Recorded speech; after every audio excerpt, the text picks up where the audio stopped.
Hello and welcome. This is the Pre-Chiro podcast. I'm your host, Dr. Ben. And today we have a pro-Chiro connection out at Sherman College, Dr. Jamie Browning.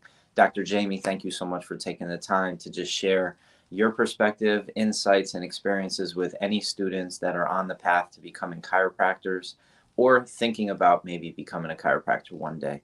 So can we kind of just get started by you introducing yourself, sharing a little bit about what your background was before you decided you wanted to become a chiropractor, and where you were at in life, what that pivot point was when you finally realized that this was the right path for you?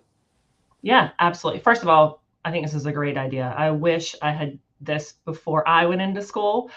It would have saved a lot of time for me, for sure.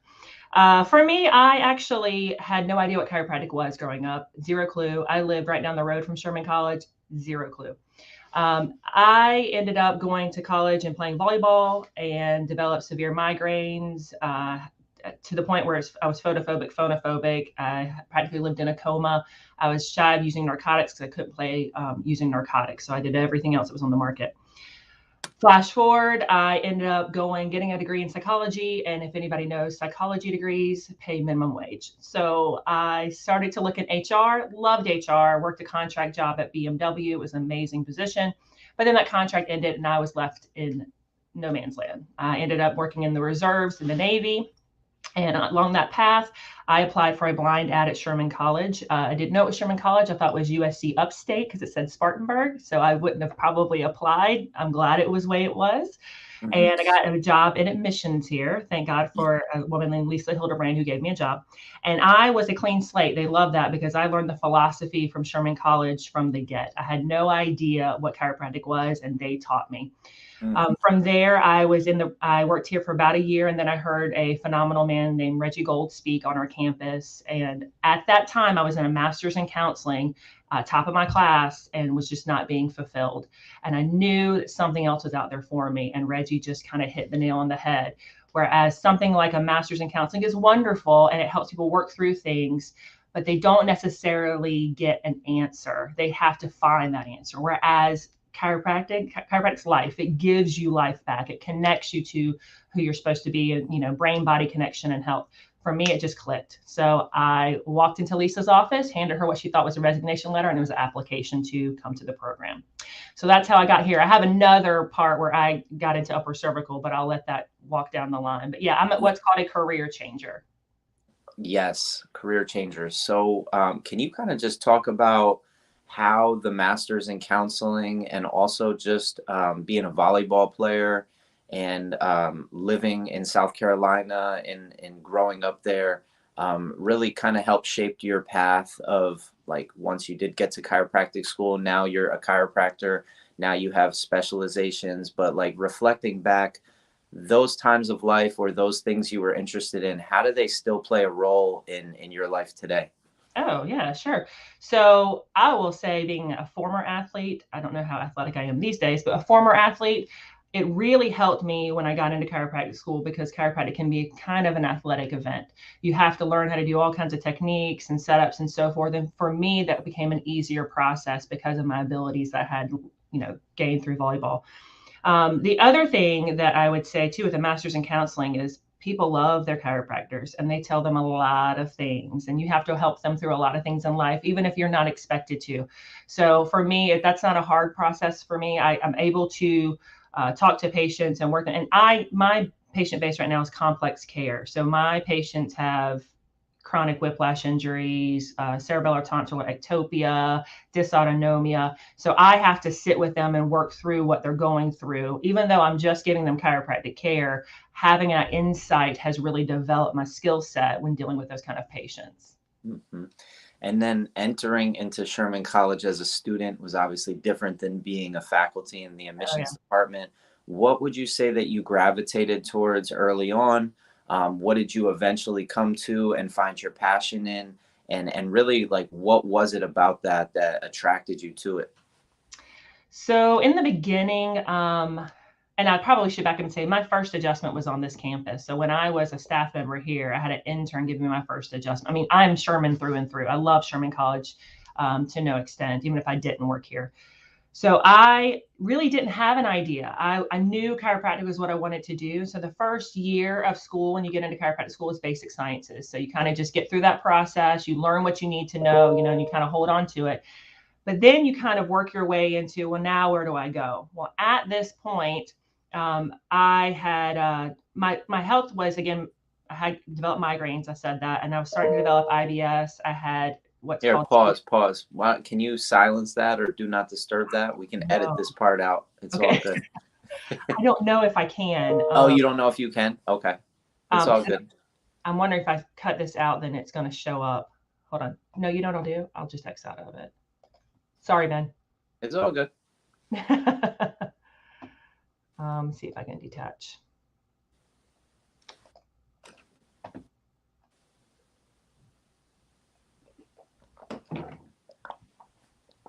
Give me 1 second.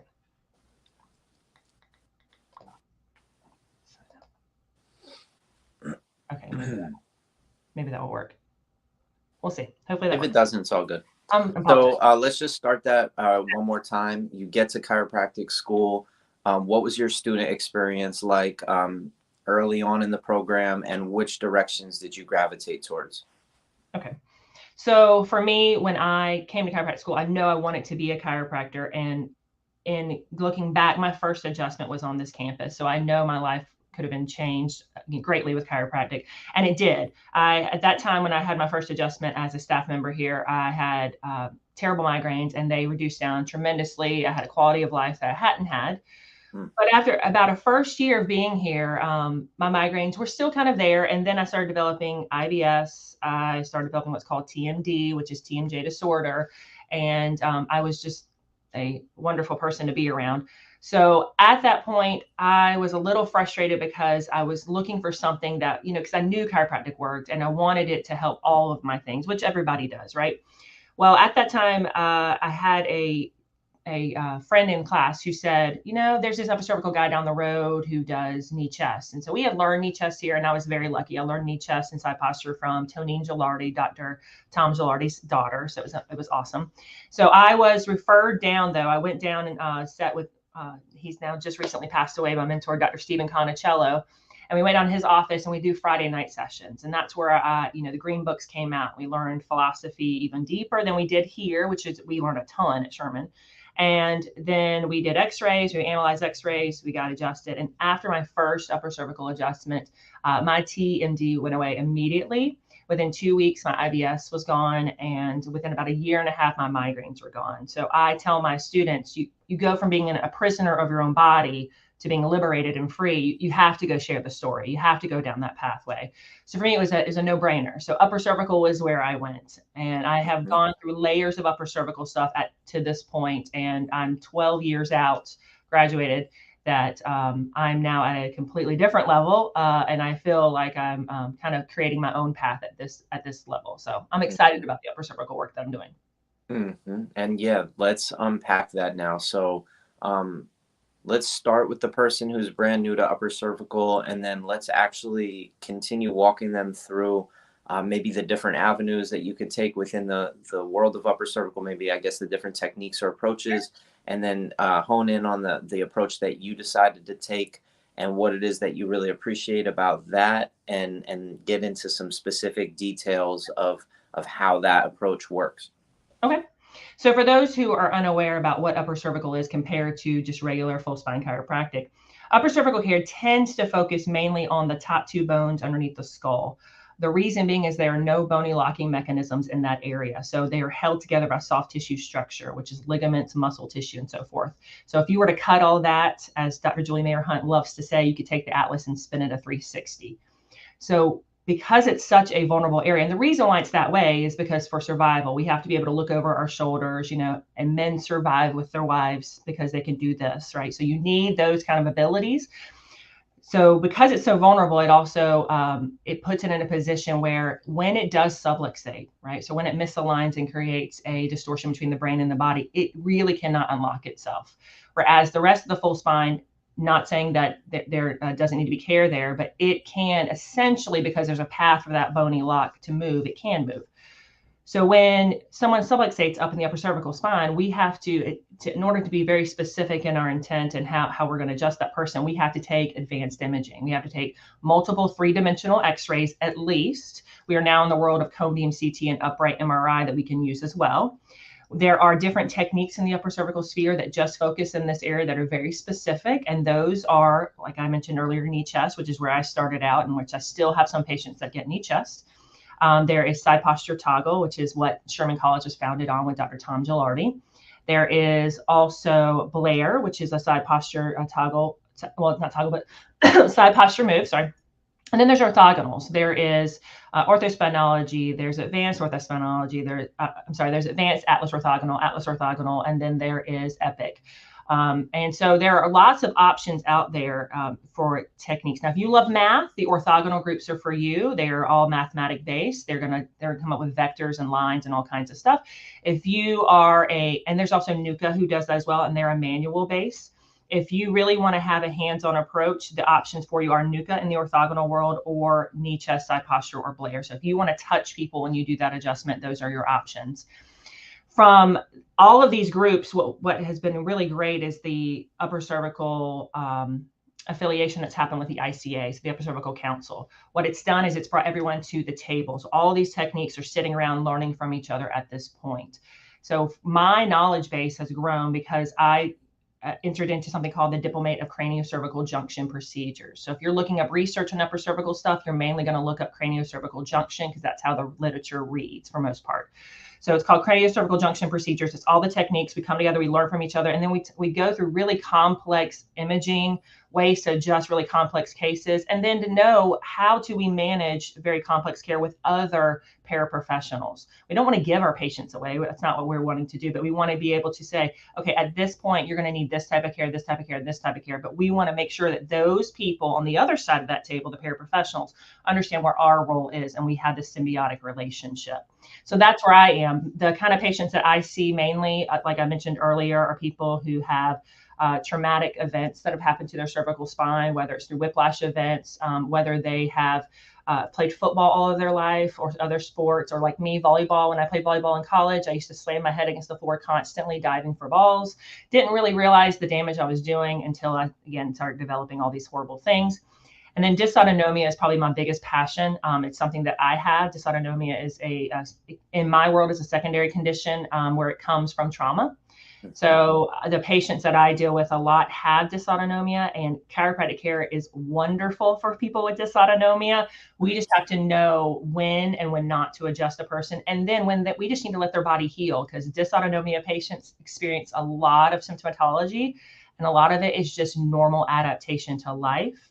And it doesn't have to have something given to it. So again, the more you understand about those conditions, the better you can help your patients. So that's where I am. Did I answer the questions all fully? Yeah, most definitely. Can you talk about some of the key resources in that world that have been developed and established and made available to the profession that students might not be aware of, that basically a prospective student might be able to access through Sure. the internet, through the library, by going to a chiropractic college nearby, or just somehow with your awareness being shared with them?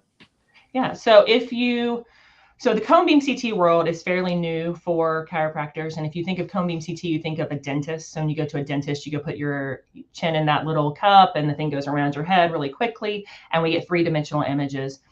Our school was the first school to actually get a cone beam CT on campus. We actually use it in patient care right now, and we're creating continuing education and curriculum based around it. You can find literature out there with cone beam CT, but we are creating the literature right now for chiropractic and cone beam CT. One thing I will tell students, if they want to see the impact of an upper cervical adjustment in real time, I would look up the name of Dr. Scott Rosa. He is my mentor. I've been training with him for over 5 years. I literally obsess over him all the time, and I ask him tons of questions. But he's been on ESPN. He's going to be a Netflix documentary pretty soon. His care is renowned because what he has done is he has taken patients, he's put them in an upright MRI unit. He has done, he does full cervical scans. He does what's called CSF flow scans, where you actually get to see the CSF pumping throughout the brain. He has what's called cines. Cines will show the actual pumping mechanism too. You'll see how much is getting in and getting out. And he will do all of that pre, and then he will take a patient, assess them, adjust them in the upper cervical spine, put them back in, and he will see the post. And this is within an hour of having in the adjustment. And we'll get to see the full effects of care.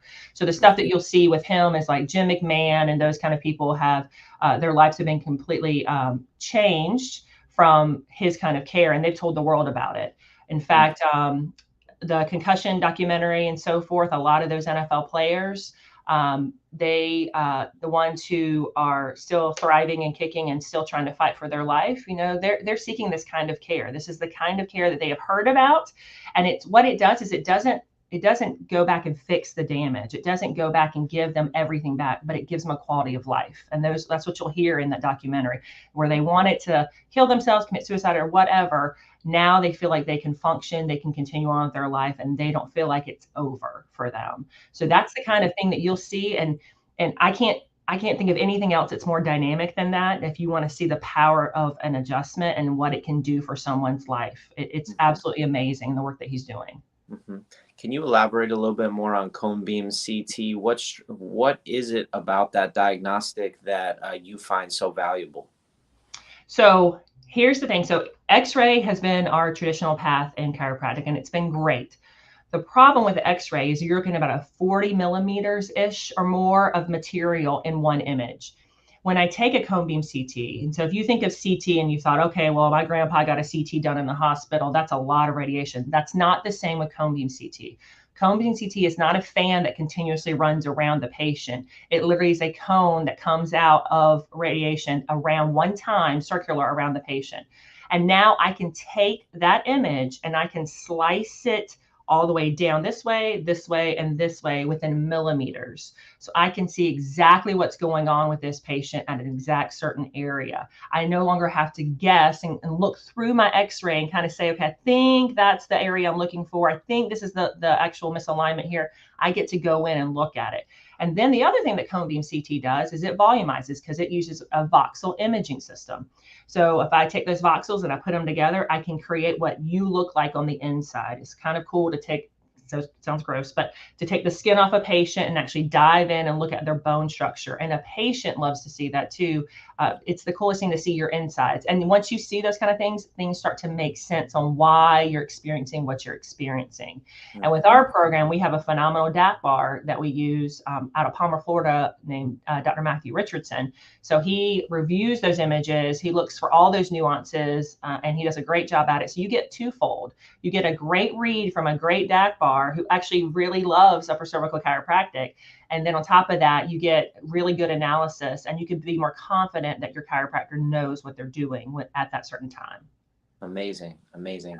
So if a student is interested in this path, are they able to, where would you say that they start? What are some of the early maybe texts that you went through? I don't know if you're a fan of the Erickson textbook, I believe. Yes, I was about to say Kirk Erickson's textbook is really good.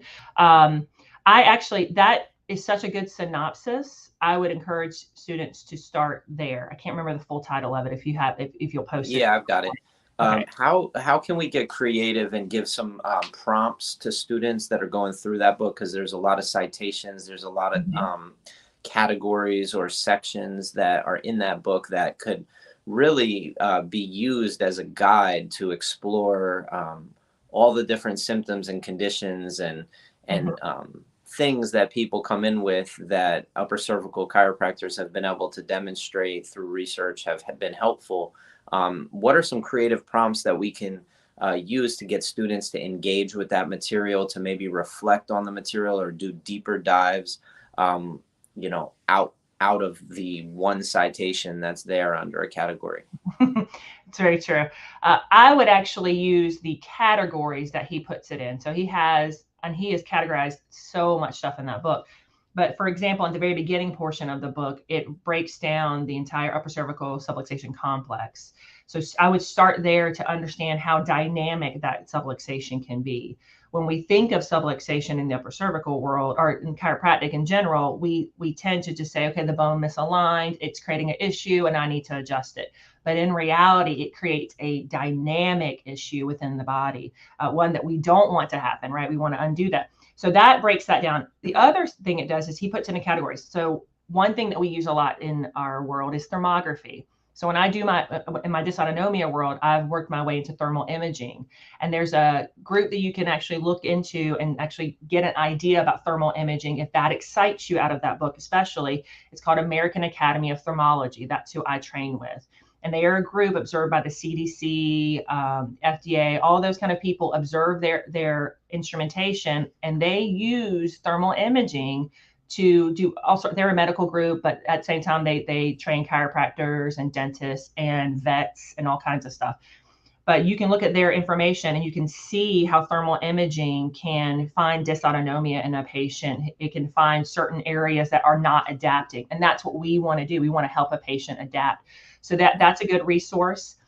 Palpation wise in there's tons of rich information about how dynamic, especially the suboccipital muscles are, and how it tells the brain where the person is in space and time. So if you're interested in that, there's tons of research in there. And I always tell people, because I work at a college, I'm more than happy to pull research pieces for them. If they will email me or get in contact with me, I can pull research pieces from our body of stuff that we have here and get it to them if they want to see the full body of work. Because in there he gives you pretty much abstract citations and so forth and reviews. But if you want more of that, we can actually give you more of that. So there's palpation, thermography, leg checks are in there as well. Leg checks are very sensory based, has to do with the postural system. And again, you probably have noticed yourself or someone else, how your gait is off or you have one leg shorter than the other. My mother thought all of her life she always had a short leg until she got under upper cervical care and chiropractic care, and she realized that was not true. So if you're interested in those kind of things, reach out to us. We are an educational facility. That's what we're here for. So if you're interested in those kind of things, please reach out and be more than happy to kind of guide you through that process. Mm-hmm.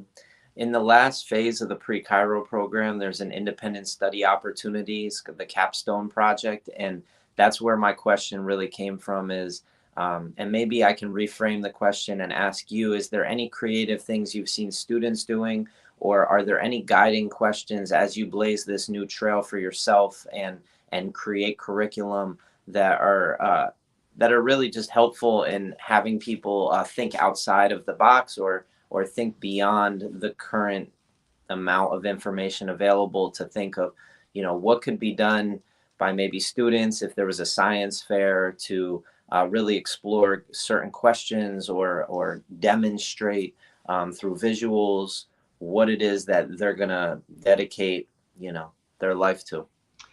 So, wow, that's a big question. I don't know if I'm exactly going to hit this one because I didn't hit it the first time. I'm probably going to hit it again. But when our students now, when they get excited about this work at advanced level, they tend to want to know what is the next step. But to be honest with you, they are the next step because they're the ones who are going to figure out how we can take it a step further.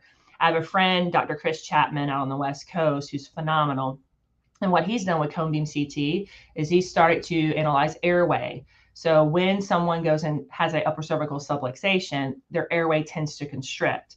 After they get adjusted, it opens up and it's more patent. So for us in the world of chiropractic, where we want to get away from musculoskeletal pain, especially at Sherman College, we want to start focusing on function. We want to start focusing on the ways that removing subluxation can help a person actually adapt better with their life. And that kind of thought process is one of them.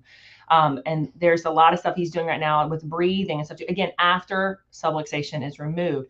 So if I am a student, and this is what our students are typically doing, our upper quarter students, is they're getting their cone beam CTs done. It's funny, they all want to get imaging done, and they're starting to realize why maybe they're not clearing out when they're getting adjusted, or why they have these certain things that are happening in their life just based on analyzing the structure that's within. And I think if we're going to get more specific and get better results in the long run, which we get great results as it is, but there's always a small percentage of population that, kind of hangs out out in the field. And we want to say, maybe we just can't get them better. I want to get them better. That's my goal. Mm-hmm. So the way we do that is we start to dive in and we figure out where are we missing that picture. And so advanced imaging is one of those, upright MRI is one of those. And also, like I said, with thermal imaging, where I can see a full picture of a person's body and say, that area is not adapting. Why isn't it adapting? And that would be my question for students. That would be where I'd start and work my way back. Why isn't something adapting? It should be adapting. Awesome. You hit it. So, as far as Sherman College goes, maybe just introduce a student in high school or college or a career changer to Sherman College. You worked in the admissions, so I'm sure this is like maybe something you did previously, but what are some of the biggest context builders for like what Sherman College offers to students? So I've told you I'm a big fan of Sherman, regardless if I worked here or not. So I'm going to probably give you my emotional pitch. But Sherman College, if you want to come to a school where you're going to learn chiropractic and just chiropractic, this is the school. There are many other schools that offer a lot of variety of different things along with chiropractic. That's just not us. We are for the person who wants to get in deep and learn how to be the best chiropractor they can be. So when you're here, our focus is just that. It's not to add any kind of other variety to your package. You can totally do other things, whatever you decide to do. But here we want to make sure that you know how to adjust. Because to be honest with you, if I look at someone like Dr. Rosa, who trained under Dr. Crowder, who actually ran the research clinic for BJ Palmer after Dr. Lyle Sherman, who we named this school after, he started there and worked his way into with Dr. Roy Sweat and had two phenomenal mentors. And all they did was clear subluxations. And they have helped so many people by just doing that. So when we look at the world of health and the bubble of health, there's many things that contribute to health. The one thing that no one else can replace is the removal of subluxation, which is what we do, and we do it really well. So if you come to Sherman, we're going to teach you your why. You're going to know when you're here why we're doing what we're doing. You're going to learn how to find it. You're going to, which is what we call locate. You're going to learn how to analyze what to do with it, and you're going to learn how to clear that thing out. And you're going to help that patient along and help a world that doesn't understand what adaptation looks like. You're told from day one that something's wrong with you and you need something else to fix it. We are going to say, no, you're wonderfully made. You just need to have nothing interfering with what's wonderfully made inside of you. So we want to take away that interference and let your body do that work as it was designed to do. I appreciate it. We went through a lot in this short period of time. I'm curious if there's like other, I know that you're super focused right now on the cone beam CT and developing that work. I'm curious if you could kind of describe the Upper Cervical Council, like what attracted you to pursue that diplomate, and if you could also maybe just talk about any other resources that you know of that are out there in the world of upper cervical that students are regularly engaging with or discovering and letting you know was really helpful for them, whether it be seminars, events, anything. Yeah, so for the reason why I gravitated toward the council is I like to hang out with really smart people who are way smarter than I am.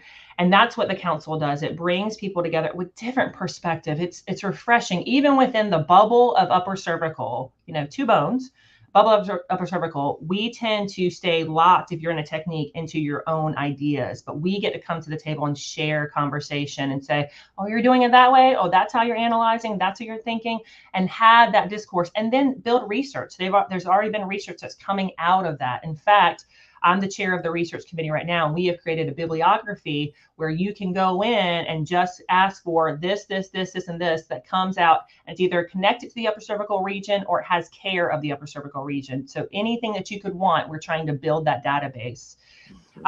There's also student memberships with the ICA's Upper Cervical Council, and it's super cheap. And so you can be a student member and attend all the seminar stuff that we have, be part of that, and really watch. I mean, there's a lot of giants in the Upper Cervical Council who are doing really big work. You get to be around those people and pick their brains and ask them how they do it and shadow them and so forth. As far as what students, so there is also, there's tonal model chiropractic as well. And so that's a world that I don't live in and my students love. And so they're constantly coming back and talking to me about the tonal model world. And so I think some of those kind of nuances and caveats of people who are willing to expand and think outside the box, which is this generation of student, it's kind of helped us to expand and say, wow, how big really is chiropractic? Like when you're doing the kind of care, maybe we're just looking at the physiology, but maybe it's even bigger than that, right? Maybe it has to do with quantum physics and all those kind of dynamics that are there. So if you are interested in that, I'm almost positive you can find any kind of avenue in chiropractic that fits your personality. And that's the one thing I really want to push. You can, what was my thing? You can do chiropractic and still be you. You can, like Jamie Browning, comedy is my love language. So I want to make everything funny as possible if I can, and kind of find some humor in it.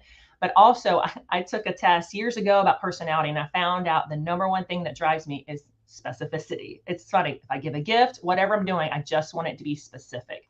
So I'm able to find both of those worlds, and I'm loving what I do, but I'm enjoying it at the same time because I've kept who I am, and I've put myself into chiropractic versus making myself into who I think I'm supposed to be. Mm-hmm. A lot of good wisdom. Thank you so much. I guess I'm just curious if you could really open your mind up to this pre-Chiro population, which hasn't really been focused on specifically. Mm-hmm. And just curious from your standpoint, how having a presence of upper cervical chiropractic studies in an undergraduate institution or in a high school setting could really, as you said, the next generation, the new generation is going to move this thing forward, or is going to really help grow and develop the field. Is there anything that comes to your mind of what's possible that hasn't been thought of as being possible previously, or is this like really exciting, or do you think that it could be potentially dangerous to expose students too early to some of these deeper structural concepts and craniocervical junction research and sciences? I think it's actually great. A really great idea is kind of what Kirk Erickson has done in that book. And he actually taught one of my modules in my diplomate program, where if this could be done in a pre-chiropractic situation where they're, pre-chiropractic programs are a lot like pre-med, where you take all the sciences that you need and require to get into a chiropractic program, kind of preps you for the human anatomy and so forth. But what a program or a book like Kirk Erickson does too, it not only takes that anatomy, but it shows the dynamicness of it. So what he does, again, we said, thermography, palpation, and leg checks. And then the overarching thing is we talk about the theories, neurological theories like sympathetic zaffrontation, central sensitization, whether it's the cerebral tonsillectopia, craniomandibular, all the theories that go with that, just touch pointing on, again, showing you that if you have an upper cervical subluxation, here's what could be happening to the nervous system of the body. And this is why patients look the way they do when they come in. And this is how we're helping them in the long run. But again, you don't have to have a deep dive into it, just some touch points on it, like you would like in a CE program, so that you can kind of get the whole breadth of how chiropractic can change someone's life. And what do you think about that type of those touch points entering into the mind of a student who's involved in a pre-Chiro club, who does some sort of collaborative event with the pre-med club or the pre-physical therapy club, exposing those students to what we're up to? And then even if they don't go to chiropractic school, it builds this awareness, it builds this consciousness in the mind of these next generation of healthcare providers. Also, no matter what pre-Chiro student, no matter what school they go to, they're going to also be exposed to this. So regardless of whether they go to Sherman or they go to a school that has a lot of, like you said, distractions, different directions outside of chiropractic, they'll be able to remember, wow, I was really excited about this thing and it's not even here. Maybe they can bring that to that campus, or maybe they can find a better path at a different campus. Love that. Don't mean to cut you, but I love that. Like what happens in those conversations when we talk about those touch points, especially those neuro theories, is we're honestly using words that the medical field uses. We're using their vernacular to describe what's happening inside the systems of our patients. So we're not uneducated. We're fully educated. We're fully understanding of the things that they see in their office. And to be honest with you, One patient that most medical offices don't want to see is a fibro patient, a fibromyalgia patient. They're very complex and difficult. That's central sensitization. That is a patient we get great results with. So if we understand those dynamics and have a conversation with the pre-med student, or we understand that as a chiropractor and we get out and we go talk to, again, paraprofessionals in our area and explain how chiropractic helps these things, we are now having a conversation where we're speaking each other's language and they understand that, again, I'm not uneducated. I completely understand what's going on and this is how we can help. And get, like you said, don't have to choose to be a chiropractor, but they walk away going, wow, that's a field that has it together, right? They know who they are. That's the kind of thing that I hope students feel, especially when they choose to become a chiropractor. Absolutely. Do you have any students that you're mentoring currently? And if so, like, what's that relationship like? I'm just curious. Or even more specifically, when a student comes to your office, or any upper cervical chiropractic office, obviously they're all going to be a different experience, but I'm trying to build context of like the things they should be observing, the questions they should be asking, the things they should be really reflecting on after they leave the office. And some visits might be like them as the patient. Some visits might be them like a fly on the wall, just observing all of the details that go into it. But I'm just curious if you have any students that you're mentoring, what that dynamic looks like, and then also if you have any recommendations that you can run down of what a student should be trying to learn more about on a deeper level when they go to an upper cervical office. Yeah, so I do. I have several really upper quarter students are the ones that tend to gravitate more towards me. They get the material from me pretty much up until about fifth quarter, and then they get into clinic, and that's when they're seeing their patient base. And so we end up having a lot of conversation, especially when they start to do imaging, and I start to end up taking over a bigger role there. And then when they graduate, to be honest with you, new alumni, I do a lot of work with. I go to their offices and help them with things that when I can. But the things I would say to do, yeah, the fly on the wall thing is a big thing. It's hard for a student sometimes, but being a fly on the wall, just watching the dynamic between doctor and patient and the role that happens there. But the question that if I was a student, asked, because I am a student of Dr. Rosa, so I'm obnoxious though. I'm on the high end level. But when I'm up there, I don't interrupt in the patient conversation role. However, when the patient is not in the room, I do want to know all the details. I want the doctor to break it down for me. I want him to tell me what I'm not noticing, because if he is saying something in there and I'm not getting it, I want to know what pieces am I missing. And part of it is just the wisdom. I mean, if you've been out in practice for years and years and years, you know stuff that you just kind of can't explain. And I can take that as an answer. But if you're lost in the moment and don't understand, don't do it when the patient's in the room. But feel free, ask those kind of questions. And that makes you the go-getter too. That makes you someone who is proactive and they want to be better than they are. That's the kind of student that I pretty much mentor, the ones who are very, very self-motivated and who want to be really good at what they do. And so that's how again, as a student myself, that's the kind of stuff that I think that I do when I go up in his office. I mean, granted, on an obnoxious level, but yeah. Mm-hmm. How hard is it to publish research? What could students do to get involved in helping with research? If we had students coming in that knew that that's what they wanted to do, what would you recommend they spend time on? Because you don't really have a lot of free time in chiropractic school, but you have a lot of free time in undergrad, and that's really, to me, the value of getting students before they get to chiropractic school and bringing them through a process that honestly they don't have enough time to dedicate fully to when they're in chiropractic school. And you get a lot of students. I get a lot of students on this podcast who are just like, man, I just don't have enough time to find out about these resources. I even was talking with a student who is like, knows he wants to do upper cervical, really into neurology, never even heard of the Erickson textbook. And he's in like eighth or ninth quarter now at Life West. So I was able to just be like, have you heard about that? And he was like, no, I haven't. And I was like, okay. My point is that there's not enough structure right now that allows a student to really access the most quality resources. And I'm just curious, like what structure would you put in place before a student gets to chiropractic school where you're able to get the most out of them?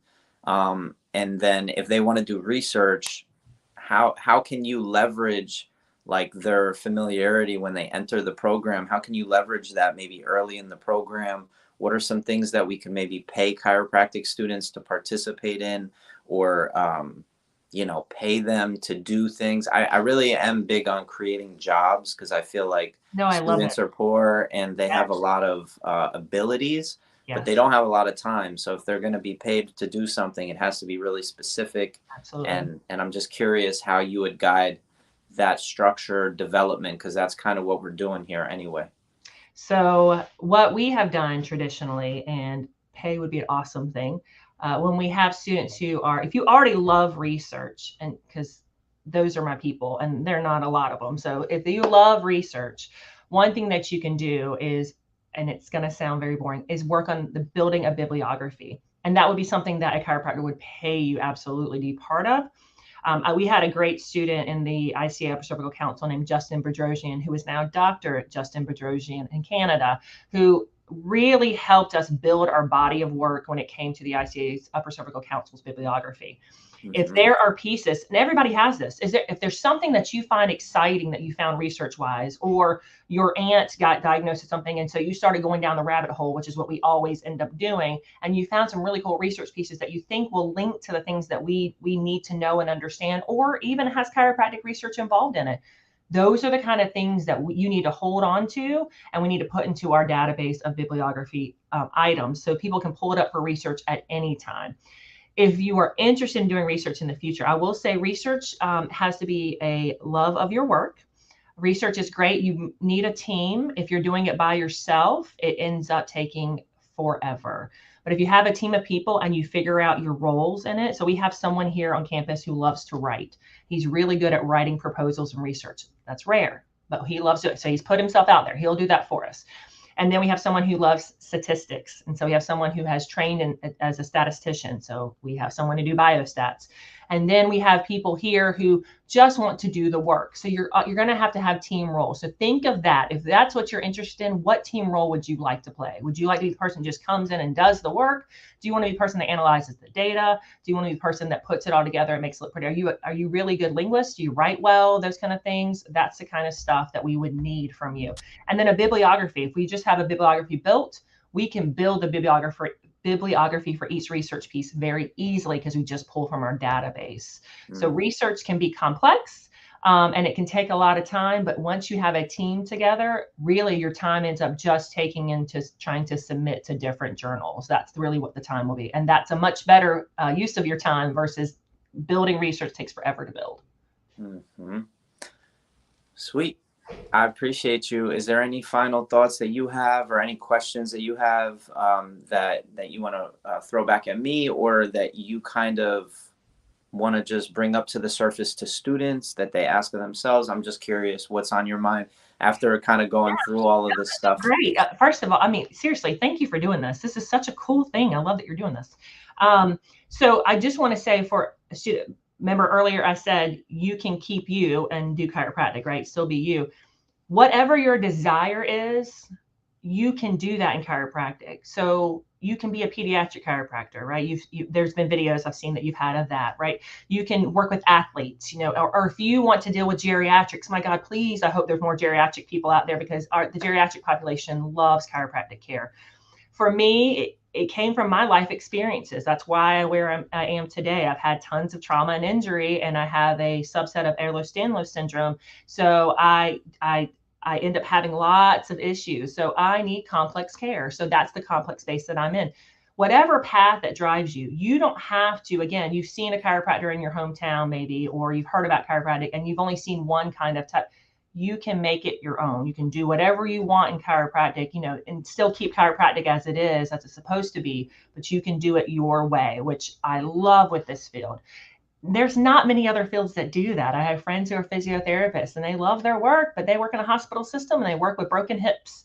I have friends who are athletic trainers and, they love their work, but that's really late nights on fields and stuff too. Their time is not their own.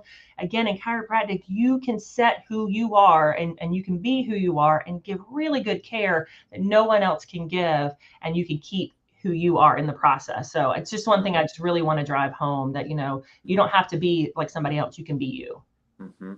Last question. Any vision that you have for what's possible if you're able to really bring forward this cone beam CT? Like, what does that allow for? Just because I'm really trying to create models of, okay, if we're entering into college campuses that don't have any presence of chiropractic care, like what does a chiropractic health center setup look like where we're actually building like almost like an chiropractic referral network within the context of one place that can support all different types of people based on their interests, based on their needs, and do so in a way that really opens people's eyes to, wow, I didn't know that was chiropractic, that was chiropractic, that was chiropractic.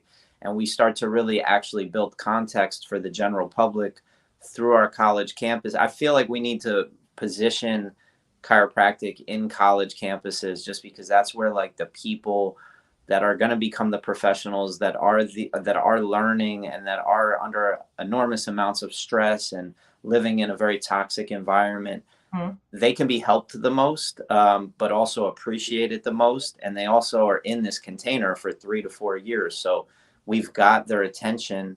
And if it gets baked into the admissions process out of high school, or even if it gets baked into high school, I mean, I just see that being a missing link for our profession as far as, what students are used to having access to in college, becoming what they're used to having access to as adults out of college. You know what I mean? Oh, yeah, for sure. I think if I'm thinking of it twofold, on campuses, one of the best ways is getting your local chiropractic network involved in those campuses. And I know everybody's busy and I totally get that. The problem with saying I'm busy, because everybody's busy, I'm busy too. But when we live in the I'm busy bubble, we don't think about our next generation. We have to build into that next generation. So we have to find the time somehow. So we need our local chiropractic networks to go on those campuses and have talks about what it looks like. And be honest with you, we have chiropractors who come on our campus, even with our chiropractic students. I tell them they want to hear the hope and wisdom from you. They want to see the cases that you've helped. They want to know how you did it, in a nutshell, and they want to know how they can be part of it. I think chiropractors can do that on campuses. And then the other thing is, again, just with like techniques on our camp, if students aren't aware of it, then it doesn't exist. So chiropractic clubs on campuses would be huge because students are the best marketers of things that they love. So if you have a chiropractic club, those students will go out and they'll keep it going. They'll keep it moving. You don't have to do much of that legwork. Just be an advisor for it, give them content, be there and show up and support them, put money into it. But if you can get some students who love what you do, again, that means if you're near a campus, invite students to your office, get them excited about it. Encourage them to start a club on their campus where you'll help them run that process. And that's how we start to build more future chiropractors. Mm-hmm. Love it. Love it. Specific question. Do you know of any marketing materials out there that are like 1 page long that could be given to a guidance counselor about upper cervical chiropractic, which maybe has a visual, maybe it has multiple visuals on 1 page with a couple of key messages, 1 or 2 sentences, 3 or 4 bullet points? I'm just curious, just because I feel as though we need to think more about the materials that we create being in front of a high school student who doesn't have a large attention span, or any of us at this point. But what can we give to a guidance counselor to build that context for upper cervical? Is there anything out there that comes to mind? Yeah, so there is a couple groups, and upper cervical marketing is one of them. I have some of the pieces, I think, behind me somewhere. Take me a second, but I can get in contact with a couple people who I know could create this piece if we don't already have it.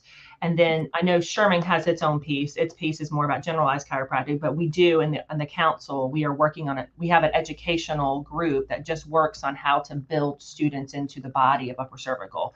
So we can work on that. We can totally, if that's what you're interested in and you're willing to, Well, that's one piece. The other piece is like creating a 30-second to 1 minute, like Hollywood level commercial, I love it. These are like to-do list items Yeah. for the profession. I'm writing down my to-do list for you. So these are things that I would love to help with.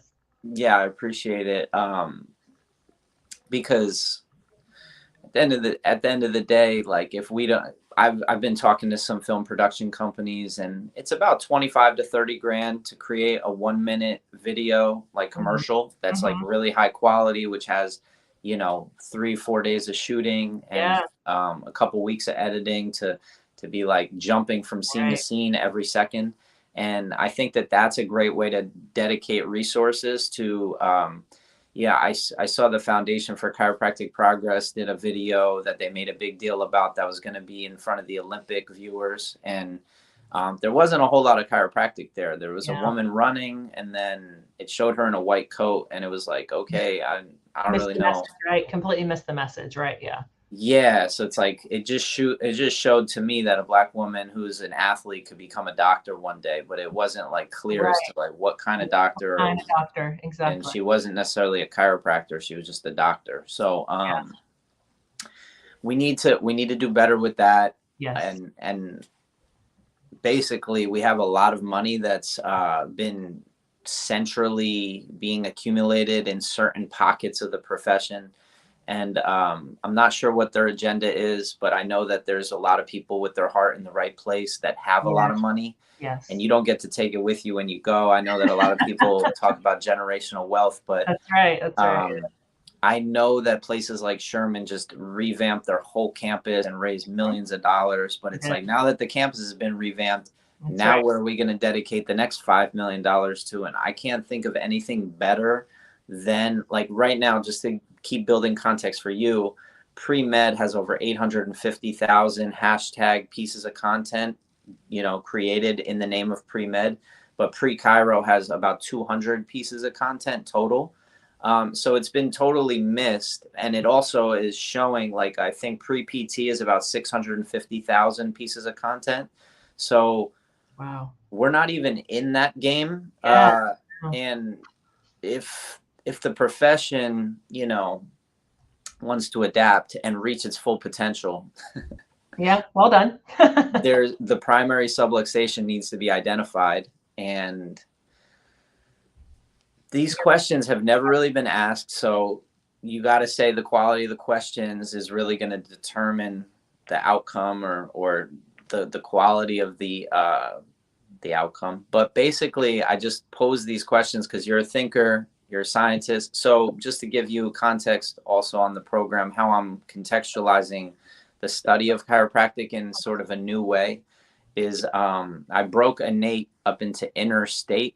And it's your inner scientist, your inner thinker, your inner artist, your inner teacher, and your inner entrepreneur.